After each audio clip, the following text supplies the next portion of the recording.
What's going on, everyone? Dan here. And so I figured today, with the most recent chapter of My Hero Academia reintroducing the Quirk Enhancing Drug Trigger, we take a trip into the past and see as to how the investigation against the Shie Hassaikai began. But before we get started, I want to try to set a goal this time. I'm gonna need y'all to hit that like button and let's aim to get like 500 likes for this video. And remember, please subscribe and hit the bell. So before we can even get started talking about the Shie Hassaikai being the target of interest in Season 4, we gotta start all the way at the beginning, when the organization wasn't even a suspect. The investigation started with Naomasa Tsukauchi looking into violent cases involving the drug Trigger. Timeline-wise, Trigger made its first appearance in the spin-off manga, Vigilantes. So, what does Trigger do? Trigger was initially created to enhance the power and potency of weak quirks. It's kind of weird to think about it, but imagine losing your hair. Trigger is the type of drug that you can take to get your hair back. However, criminals used and abused it so much to get that little bit of a boost that Trigger became banned in many countries, including Japan. As for who deals and distributes the drug, as of the timeline in Vigilantes, there's only one main distributor and one set of dealers that we, the reader, currently know of. First is the criminal organization known as the Villain Factory.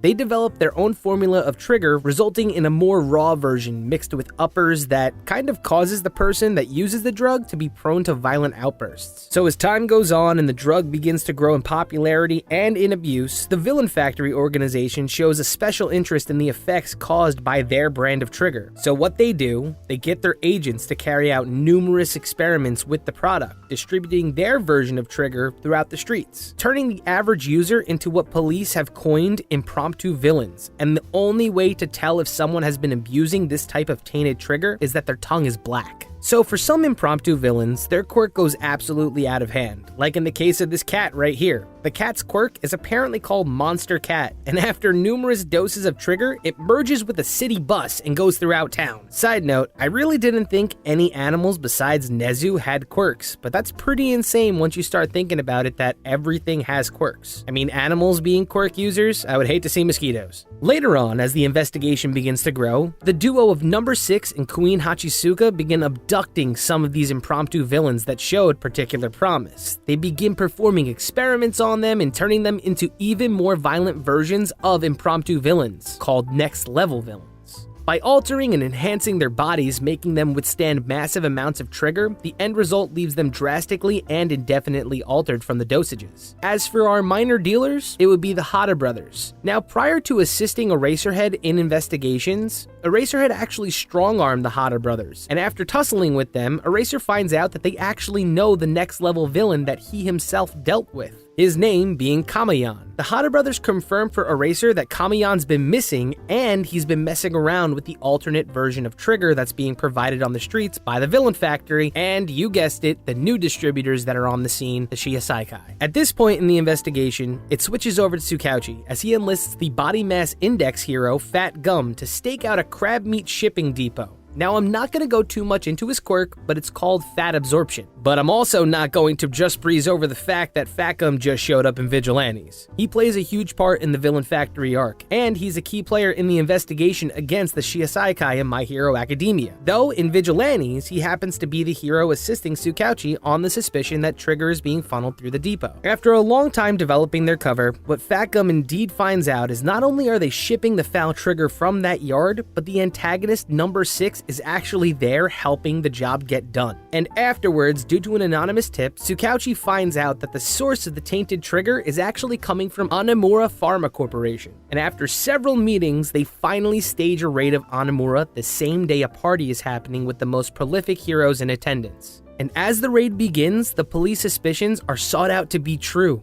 Trigger and the next level villains are being produced at Onimura, leaving Eraser and Fat to deal with the panda and elephant next level villain that they both deal with rather quickly. Though we don't know the person in charge of the Villain Factory, during the raid, our protagonists once again by coincidence stumble across 6 at Onimura. He's pissed that they found out so quickly where the factory's headquarters are. So he makes his dramatic exit by using bomber versions of next level villains to level Onimura and stunt the hero's investigation, leaving them without any further leads to investigate. Also, another side note here, it hasn't been explicitly stated, but if Trigger lowers your inhibitions and enhances your quirk and mutates your appearance, one could assume that this variant of Trigger could be a predecessor to the Nomu program, and maybe the person that's creating the messed up Trigger or the possible leader of the villain factory is Dr. Ujiko, tying the two series ever closer together. Now in the present for the anime, Trigger is not the only reason why the Shie Hassaikai are being investigated. Being that they're Yakuza, they're always under the scrutiny of the law.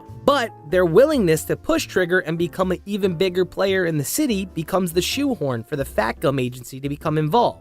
Once the provisional hero Red Riot gets into a fight with the user of the tainted Trigger, who becomes an impromptu villain. Now if you want to hear more about that fight and Red Riot becoming unbreakable, I really suggest you check out Vocal Pineapple's video regarding it. He really goes all out on Kirishima. But when this finally happens, Fat Gum and his trainees join forces with other agencies to take out Chisaki and the rest of Shie Hassaikai. It's a possibility that we see a further investigation reappear into Trigger distribution. With Chisaki dealt with, the flow of Trigger into Japan was assumed to have stopped. But with the newest chapter, a new player has entered the game, which definitely makes me assume that Dr. Ujiko is up to no good once again. Considering that we're seeing more and more of him, maybe he's slowly making his move to supplant All For One's will. This could potentially mean that the villain factory has laid low enough and now is making a comeback. We have pro-heroes and police officers who have dealt with the factory in the past, so it's very plausible that our heroes could begin to build a case against one of the most prolific villains in the series, the man who, with All For One, created the Nomu program.